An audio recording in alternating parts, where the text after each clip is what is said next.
नमस्कार। उनकी कलम मेरी आवाज में आप सभी का स्वागत है। आइए सुनते हैं कहानी अब और नहीं, जिसे लिखा है सुधा आदेश जी ने। घंटी की आवाज सुनकर नज़मा ने दरवाजा खोला। सामने शहजाद को खड़ा देखकर खुशी से चहकते हुए उसने कहा, भाईजान आप कब आए अमेरिका से? हफ्ते भर पहले आपा। प्रश्नयुक्त मुद्रा में उसे पाकर शहजाद ने उत्तर दिया, पहले से खबर तो दी होती, सरप्राइज देना चाहता था। अम्मी से पता चला कि आपका निकाह हो गया है तथा आप आगरा में हो, तो मैंने प्रोग्राम बना लिया। अब 3-4 दिन रहकर आपको खूब परेशान करने का इरादा है। कहाँ हैं भाईजान? अम्मी कह रही थी बहुत ही अच्छे हैं, आपको बहुत चाहते हैं। सच कह रही हैं खाला जान, सच मैं बहुत खुशनसीब हूँ जो मुझे साहिल जैसा हमसफ़र मिला है। कहाँ हैं भाईजान? वे टूर पर गए हैं, कल तक आएंगे। बात करते करते नज़मा ने चाय बना ली। चाय पीते हुए उन्होंने बीते पल शेयर किए। शहजाद उसकी खाला जान नसीम का इकलौता बेटा है। बचपन से ही वह बहुत ही कुशाग्र बुद्धि का था। वह MBBS करने के पश्चात MS करने अमेरिका चला गया था। वहीं से उसने DM कार्डियोलॉजी की डिग्री मिलते ही उसे वहीं नौकरी भी मिल गई। उसे ज्वाइन करने से पूर्व वह भारत में अपने परिवार के साथ कुछ दिन बिताना चाहता था। चाय पीने के पश्चात नज़मा ने शहजाद को फ्रेश होने के लिए कहा तथा स्वयं किचन में खाना बनाने चली गई। अचानक अपनी आंखों पर किसी का हाथ पाकर वह चौंकी। पहचान का सूत्र पाकर अनायास ही उसके मुंह से निकल गया, अरे आप तो कल आने वाले थे। क्या मैं पहले नहीं आ सकता? आपकी याद आई और हम दौड़े चले आए। उसे आगोश में लेते हुए साहिल ने कहा, हाँ हाँ क्यों नहीं। उसको बाहों में लेते हुए वह किचन से बाहर आया। डाइनिंग टेबल पर 2 चाय के कप, कुर्सी पर टंगी एक मर्दानी शर्ट, पास में ही रखे मर्दाना जूते देखकर उसके जहन में शक का कीड़ा कुलबुलाने लगा। क्या नज़मा के अलावा भी यहाँ कोई और भी है? तभी बेगम उसके अचानक आने पर चौंकी थी। हमारे पीछे रंगरलियाँ मनाई जाती हैं और हमारे सामने पाकीज़ा बनने का ढोंग रचाया जाता है। यह सब क्या है? साहिल ने नज़मा को आगोश मुक्त करते हुए संदेह भरी आवाज़ में पूछा। वह शहजाद भाई। शहजाद भाई? झूठी सफाई पेश करने की कोशिश मत करना। मैं नादान बच्चा नहीं हूँ जो कुछ समझ ना सकूँ। पता नहीं तुम्हारी कोख में पल रहा बच्चा भी मेरा है या नहीं। तुम्हारी भोली सूरत ने मुझे आज तक धोखे में रखा। अब सब कुछ साफ साफ नज़र आ रहा है। मैंने तुम्हें अपने दिल की गहराइयों से प्यार किया था नज़मा, पर आज तुम्हारी बेवफाई सहन नहीं कर पा रहा हूँ। इसलिए आज इसी वक्त मैं तुम्हें तलाक देता हूँ। तलाक तलाक तलाक। साहिल ने नज़मा को कुछ भी कहने सुनने का अवसर दिए बिना अपना निर्णय सुना दिया। तलाक तलाक तलाक, ये 3 शब्द नज़मा के दिल पर हथौड़े की तरह पड़े थे। इन 3 शब्दों ने जहां उसके प्यार, विश्वास और समर्पण को झूठा बना दिया, वहीं उसका भविष्य भी अंधकार में बना दिया था। साहिल चले गए थे और वह लाश का लोथड़ा बनी वहीं बैठ गई। अचानक सब कुछ खत्म हो गया था। घर गृहस्थी, प्यार, विश्वास। सबसे अधिक दुखदायी था उसके निष्पाप चरित्र पर लगा दाग। यह कैसे संसार के नियम हैं जहाँ औरत को पैर की जूती समझा जाता है, जब चाहे पहन लिया, जब चाहे फेंक दिया। क्या औरत की कोई अस्मिता, मान सम्मान नहीं है? सिर्फ शक की वजह से किसी को सज़ा सुनाना क्या उचित है? कोर्ट भी सज़ा सुनाता है तो दोनों पक्षों की बात सुनकर अपना फैसला देता है, पर यहाँ तो सच्चाई जाने बिना ही अपना निर्णय सुना दिया गया। यह कैसा न्याय है? कैसा कानून है? यदि वह सच्चाई बताती भी तो क्या इन क्षणों में साहिल उसकी बात पर विश्वास करता? शहजाद को उसने देखा भी नहीं था। आज वर्षों बाद शहजाद से मिलकर वह खुशी से फूली नहीं समा रही थी कि यह वज्रपात हो गया। अभी भी उसे विश्वास नहीं हो रहा था कि सचमुच साहिल ने उसे तलाक दे दिया है। उसका मन कह रहा था कि गुस्सा ठंडा होते ही वह सच और झूठ का पता लगाने अवश्य आएगा। आखिर घर तो उसी का है, जाएगा तो जाएगा कहाँ? जोर जोर की आवाज़ सुनकर शहजाद जब तक बाहर निकला तब तक साहिल जा चुके थे। बात पता लगने पर उसने कहा, आपा, आपने उन्हें रोका तो होता।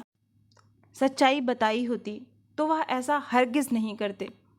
शहजाद, रोका उसे जाता है जो सुनने को तैयार हो। जब इंसान की आंखों पर काली पट्टी बन जाती है तो उसे कुछ दिखाई एवं कुछ सुनाई नहीं देता। उस समय अगर मैं उससे कुछ भी कहती तो उसे सच भी झूठ ही लगता।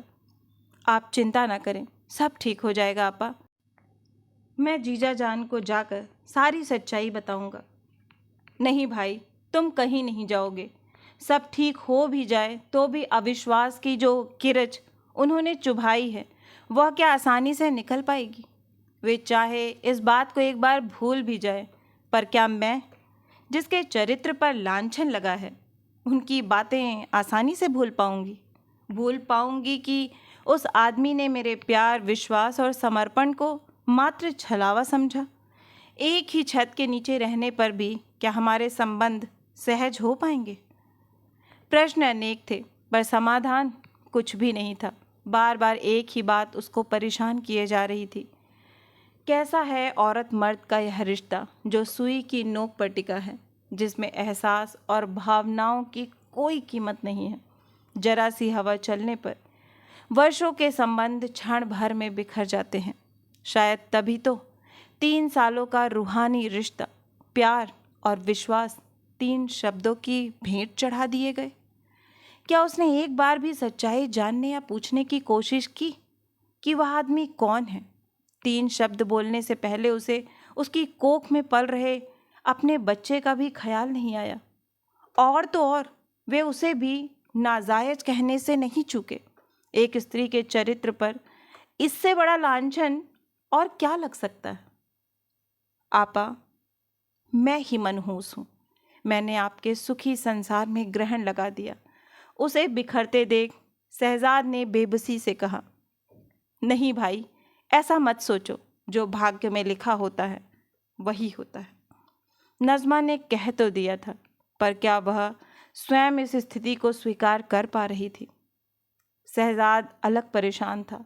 वह स्वयं को उसकी इस स्थिति का जिम्मेदार समझ रहा था। शहजाद ने सच्चाई से साहिल को अवगत कराने उसके पास जाना चाहा तो नज़्मा ने मना कर दिया। आखिर वही सफाई पेश क्यों करे? जब साहिल को उस पर क्षणांश भी विश्वास नहीं है तो साथ रहने से क्या फ़ायदा?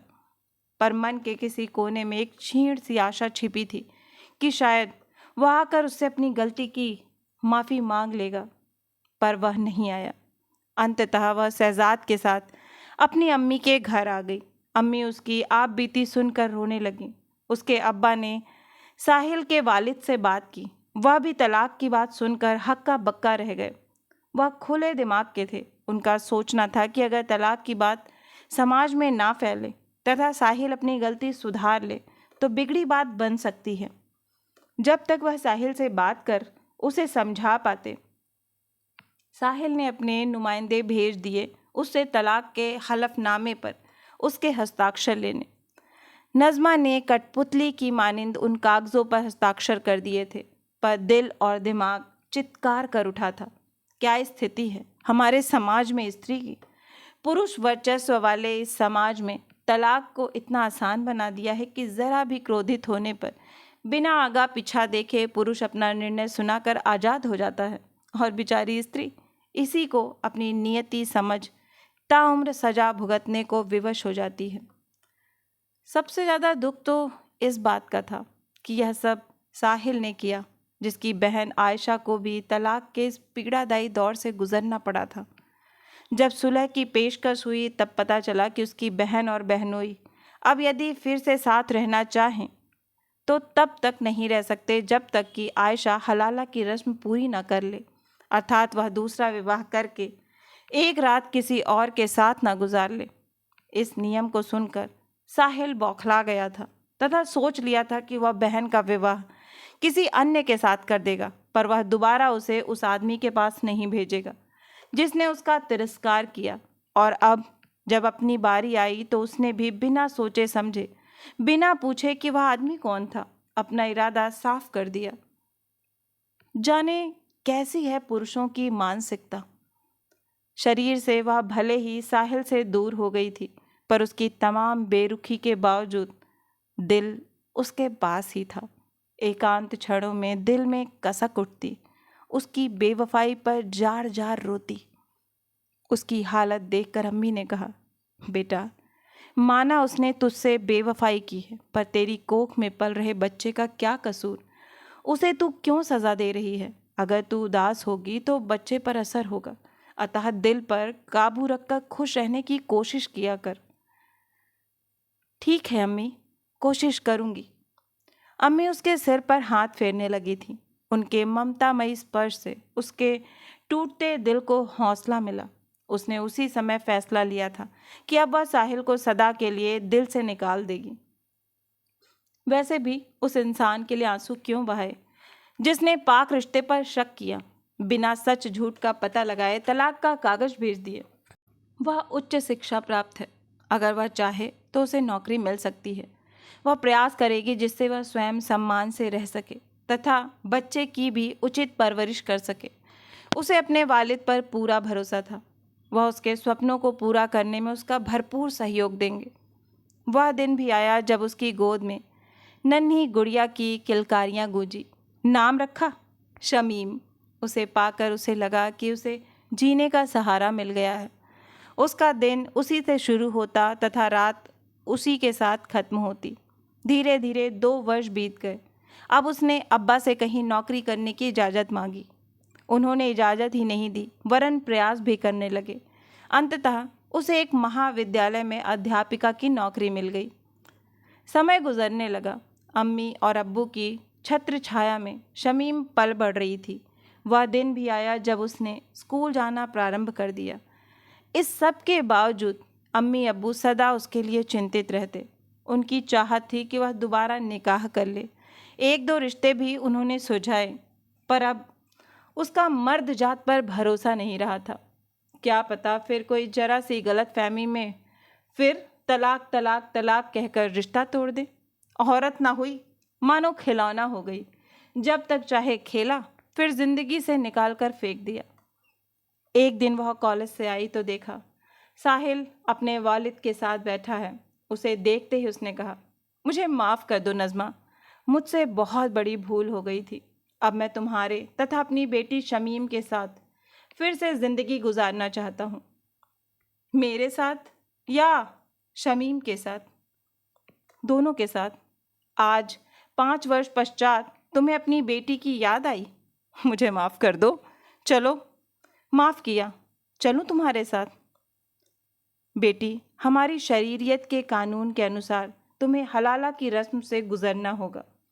साहिल का एक दोस्त इस रस्म के लिए तैयार है। साहिल, तुम्हारी क्या राय है? नज़मा ने साहिल की ओर तीखी नज़रों से देखते हुए कहा, अब्बा ठीक कह रहे हैं। ओके, जब मुझे हलाला की रस्म के लिए किसी दूसरे से निकाह करना ही होगा तो मैं उसी भले आदमी के साथ क्यों न रहूं? क्या उसे तलाक देकर फिर तुम्हारे पास तुमसे तलाक के 3 शब्द सुनने के लिए मेरा लौटना उचित होगा? यह तुम क्या कह रही हो नज़मा? वही तुमने जो सुना।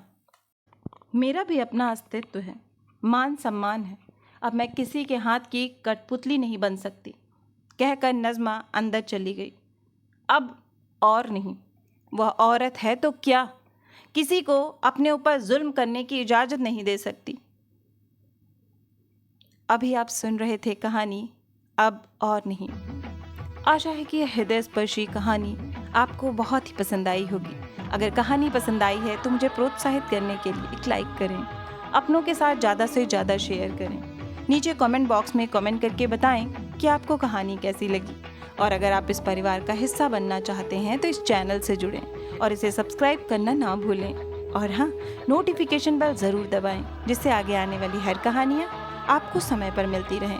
फिर मिलती हूँ एक नई कहानी या कविता के साथ। तब तक के लिए आप सभी का कहानी सुनने के लिए बहुत बहुत धन्यवाद।